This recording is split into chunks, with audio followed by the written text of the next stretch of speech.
प्रिय, आज साल का पहला दिन और आप सभी को नए वर्ष की हार्दिक शुभकामनाएं। आने वाला ये नया वर्ष सूर्य का माना जा रहा है। 2026 सूर्य का साल है।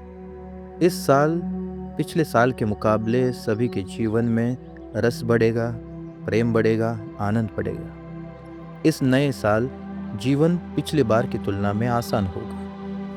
सूर्य का साल अपने में विशेष इसलिए भी है क्योंकि सूरज इस पूरी की पूरी नवग्रह मालिका का प्रमुख है। उसी से इन ग्रहों पर जीवन है, पानी है, निसर्ग है। तो प्रथम देवता के रूप में हमेशा से हमने सूर्य को पूजा है। इस साल मैं आपसे कहूँगा कि अगर आपको इस वर्ष की पूरी आनंद लेना है, अगर आप सोचते हैं कि किसी भी तरह की समस्या आपको आए नहीं, तो सुबह एक बार सूरज को हाथ जोड़कर ही निकलना अपने घर से। ये एक साधारण सा उपाय हर किसी के लिए, क्योंकि ये सूरज का साल है। कुछ लोगों को इस सूरज के साल में तकलीफ हो सकती है, जस्ट बिकॉज कि आपके राशि के हिसाब से कुछ परिवर्तन आएंगे। लेकिन ओवरऑल इस दुनिया के लिए, सभी लोगों के लिए ये साल पिछले साल के मुकाबले बड़ा आनंददायी, बड़ा प्रेमपूर्वक और प्रगतिशील होगा। और रही बात उनकी कि जो आध्यात्म के पथ पे चलने वाले लोग हैं, वो लोग कि जो जीवन में तो है लेकिन अब अपने को आध्यात्मिक मानते हैं, पूरी तरह से अपनी आध्यात्मिक प्रगति के लिए जो अपने जीवन को जीना चाहते हैं, उन्हें मैं याद दिला दूं कि सूर्य की साधना वही साधनाओं में से आती है जो कभी श्री राम ने की थी। एक समय था इस देश में कि जब गिनी चुनी साधनाएं अवेलेबल थी।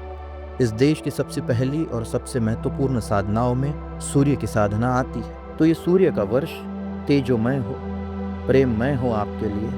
और इस साल तो भी, इस साल का सूरज डूबने से पहले मैं चाहूँगा कि तुम अपने सूरज के प्रति जागरूक हो जाओ। एक साधक के लिए बाहरी परिस्थितियाँ कैसी भी हो, उसके भीतर का सूरज हमेशा उसे रोशनी देते रहता है। एक साधक के लिए बाहर की परिस्थितियाँ कैसी भी हो, वो अपने भीतर से ऐसे नवचैतन्य में जीता है कि बाहर का सारा अंधेरा बिल्कुल फीका। तो हर एक वो इंसान जो आध्यात्म के पथ पर चलता है, चलने को इच्छुक है, मैं कहूँगा कि अपने भीतर के सूरज से परिचय पाना, अपने भीतर के प्रकाश से परिचय पाना, यही तुम्हारी अंतिम विदाई है। यही तुम्हारा एकमात्र संकल्प हो। साल तो आएंगे, साल तो जाएंगे, कभी कैसा कभी कैसा, कोई हर्ज नहीं। तुम अपने प्रकाश में स्थिर हुए कि बाहर का अंधेरा कटा। तुम अपने प्रकाश में आनंदित हुए कि बाहर का संताप मिटा। इस साल के अंत के पहले मेरी प्रार्थनाएं हैं। मैं आप सबको आशीष देता हूँ कि आपके भीतर का सूरज प्रकट हो जाए, आपके भीतर का प्रेम निखर जाए, आप भी एक ऐसे सूरज के प्रकाश में स्थिर हो जाए कि चाहे बाहर सूरज रहे न रहे, लेकिन आपका प्रकाश हमेशा चिरंजीवी हो। सभी को वापस से नववर्ष की शुभकामनाएं। धन्यवाद। प्रेम।